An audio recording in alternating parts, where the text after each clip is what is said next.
the FIFA Arab Cup Qatar 2025. إذن الآن الكأس الذهبية لمنتخب المغرب. إلى منصة تتويج أبطال كأس العرب فيفا قطر 2025. هذا إنفانتينو يهنى طارق السكتيوي. نجاح كبير. الآن سمو الشيخ تميم بن حمد أمير دولة قطر يكرم الأبطال.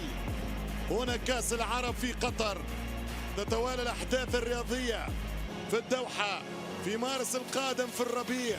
ستكون الفيناليسيما التي تم إقرارها هذا المساء بين الأرجنتين ولاروخا إسبانيا في انتظار المونديال الخاص بالسلة 2027 ومن ثم مونديال الفوليبول 2029 للمرة الأولى في الشرق الأوسط.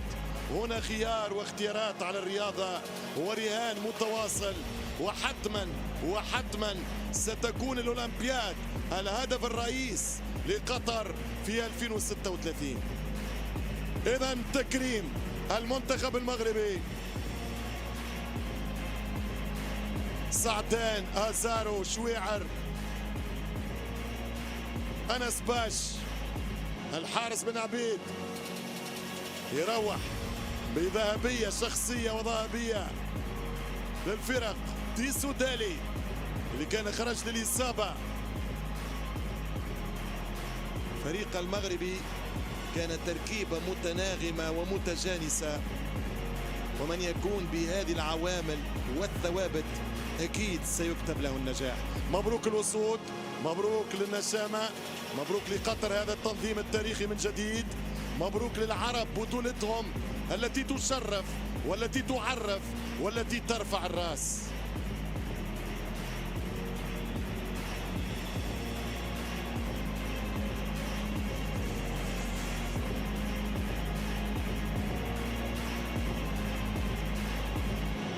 حديث بين البوفتيني وسمو الشيخ تميم بن حمد.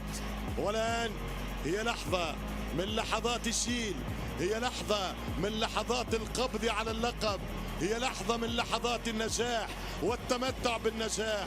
حريمات محمد ربيع في لحظة من يوم 18 من ديسمبر عند 10:21 ليلا هنا بتوقيت الدوحة والخليج سترفع كأس العرب رقم 11 في نسختها.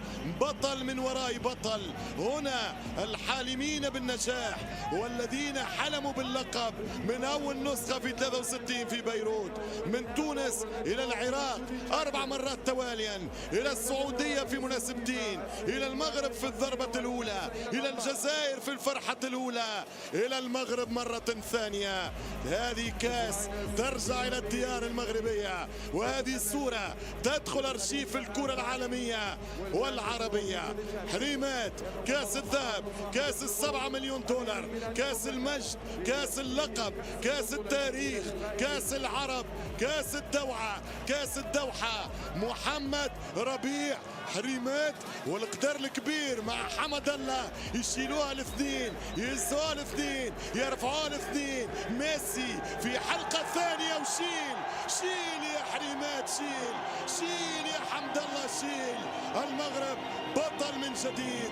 هذه نسخة لعبت، نحلم بالقادمة. هكذا التنظيم هنا في كاس العرب يخلينا نودع بطولة ونستانسوا ببطولة ونستناو في بطولة. يا ريت تولي كل عامين. هنا الدوحة، هنا السكتيوي، هنا سارو، هنا كاس المجد، هنا الذهبية، هنا الأسود، هنا المغرب.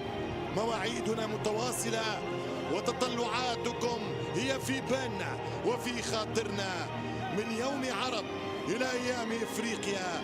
هكذا هي بين سبورتس، هي آلة متواصلة في العمل ومتواصلة في الظهور ومتواصلة بإذنه بالنجاح. اليوم عرب وغدا إفريقيا 72 ساعة، ويفتتح المشهد والحفل الإفريقي حصريا على بين سبورتس. المغاربة بقوة حضروا عربيا بالفريق الثاني ويعولون على أولاهم من أجل كأس مرتقبة منتظرة من 50 سنة. خذ الصورة خذ السيلفي، خذ اللقطة، خذ اللفة، خذ الدورة، خذ الزيارة، خذ الجولة، خذ الحكاية واكتب العناوين. المغرب بطل العرب، المغرب بطل العرب، المغرب بطل العرب. مبروك للوصول، ألف مبروك للمغرب، ألف مبروك للأردن. مباراة اليوم أراد لها القدر بطل، ولكن الاثنين أبطال، الاثنين أبطال. ارفع الكاس الغالية، كاس العرب في يد يساره وفي يد النجوم وفي يد كل الأسماء. بن شرقي على القميص وبن شرقي في المنصة، وحمد الله هو من صنع وواصل في كتابة التاريخ. محمد سعدون الكواري. هكذا هي أجواء البوديوم المغربي، وهكذا هو التتويج العربي. اليوم 25 وغدا 29، موعد آخر يحيينا ويحييكم ربي بألف خير. كل عام وأنتم بخير، كل عام والعرب بخير، كل عام احنا العرب.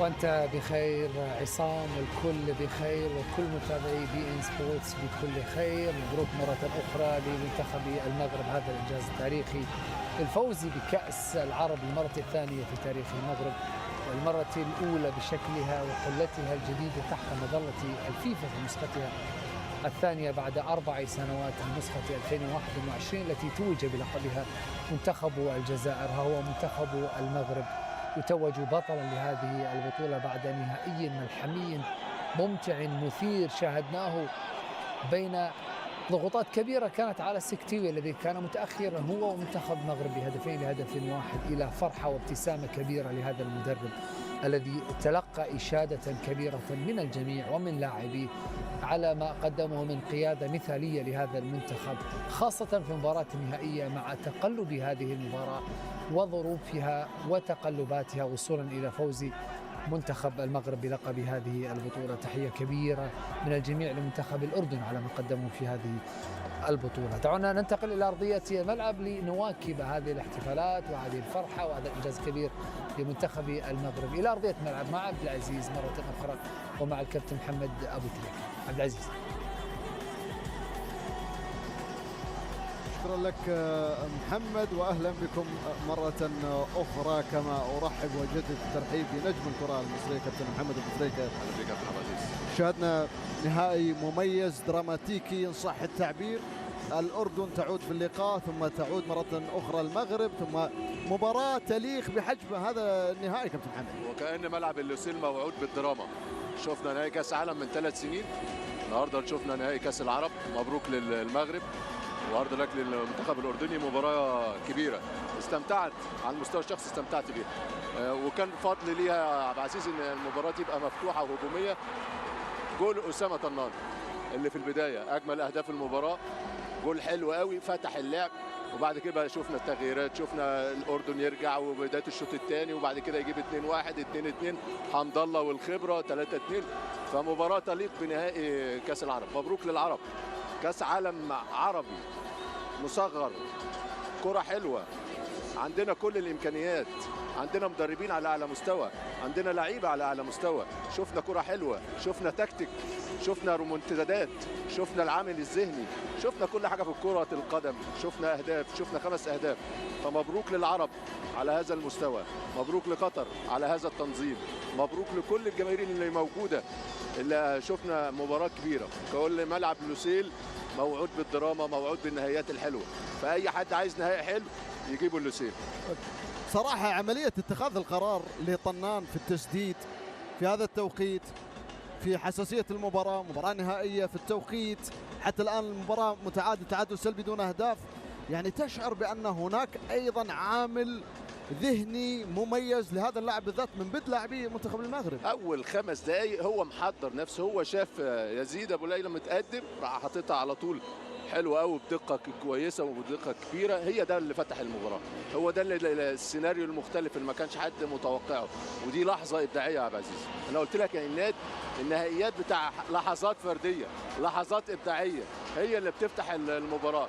فشفنا عشان كده شفنا 5 اهداف في نهائي كبير، في نهائي كبير، في نهائي فيه لحظات ابداعيه، في مهارات فرديه، في تعامل تغييرات.